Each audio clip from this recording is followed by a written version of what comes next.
Chef, ഒരു കാര്യം പറയാനുണ്ടായിരുന്നു. ഞാൻ സൗത്തിൽ നിന്ന് മടുത്ത്. എനിക്കപ്പോൾ കോണ്ടിയിലേക്കൊരു ചെയ്തു തരും. സൗത്ത് ഇന്ത്യയിൽ നിന്നും മടുത്തോ?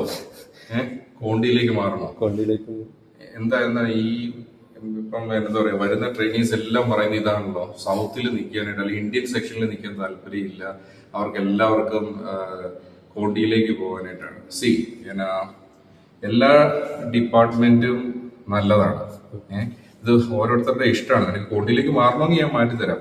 പക്ഷെ നമ്മള് നിൽക്കുന്നത് ഇന്ത്യയിലാണ്, അല്ലെ?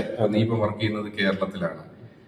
ഓരോ കുസീനും അതിൻ്റെതായിട്ടുള്ള പ്രത്യേകതകളുണ്ട്. ഇപ്പം നമ്മള് ആരെങ്കിലും എന്തെങ്കിലും പറയുന്നത് കേട്ടിട്ട് ഇന്ന സെക്ഷനിൽ നിന്നാലേ ഉള്ളൂ നമുക്ക് നമ്മുടെ കരിയർ മുന്നോട്ട് കൊണ്ടുപോകാൻ പറ്റൂ എന്നുള്ള ഒരു ഇതില്ല.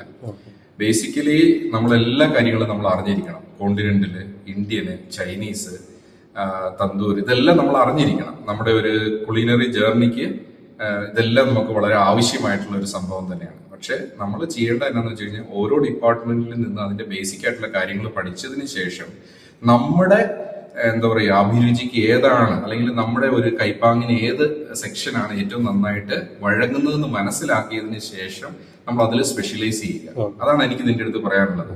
നീ ഇപ്പൊ ട്രെയിനിങ്ങിനായിട്ട് വന്നതേ ഉള്ളൂ. ഉടനെ തന്നെ കോണ്ടിയിൽ പോയി കഴിഞ്ഞാൽ നീ രക്ഷപ്പെടാൻ പറ്റുമെന്ന് നീ വിചാരിക്കരുത്.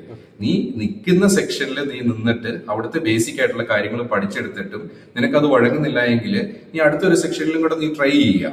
അങ്ങനെ നീ ഓരോ സെക്ഷനിലും ഞാൻ ഒരു ബേസിക് കാര്യങ്ങൾ പഠിച്ചെടുത്തതിന് ശേഷം മാത്രം നീ പ്രധാനമായിട്ടും നിനക്ക് ഏത് വഴങ്ങുന്നുവോ ആ ഒരു സെക്ഷനിലേക്ക് നീ മാറുക.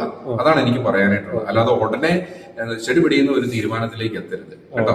സോ ഒന്ന് വെയിറ്റ് ചെയ്യൂ. നിനക്ക് എന്താണ് നിനക്ക് നല്ലതെന്നുള്ളത് ചൂസ് ചെയ്തതിന് ശേഷം നീ അതിലേക്ക് പോവുക. So don't jump. Okay, wait and find out your way. Okay, thank U.